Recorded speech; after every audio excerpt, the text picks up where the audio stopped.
Sali na po! Kwaresma na po at unang linggo po. Ang galing no ng ating pagbasa.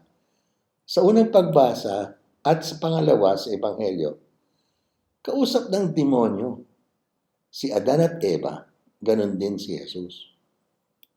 Kay Adan at Eva, ang kanilang ginawa, pinakinggan ang demonyo at sumang-ayon pa.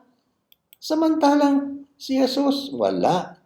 Kahit anong pagsubok ng demonyo, ang nasa puso niya at nasa isip, ang salita ng Ama. Pero nakakapagtaka kay Eva at Adan, ang dami lang kinakain sa hardin. Maliban yung isang yon, pinapaniwala sa kanila na gutom sila. Samantalang si Jesus, walang kinain, 40 araw, 40 gabi. At di siya nasilo ng demonyong ito sa kanyang gutom. Mga kapatid, ito po yata ang Kwaresma eh. Papayagan ba natin siluin din tayo ng demonyo? Ang dami-dami na nating pakinabang. Tapos, papapaniwalain tayo na mas mahusay siya kaysa sa Diyos. Yan ang pagbabago natin. Makinig sa salita ng Diyos.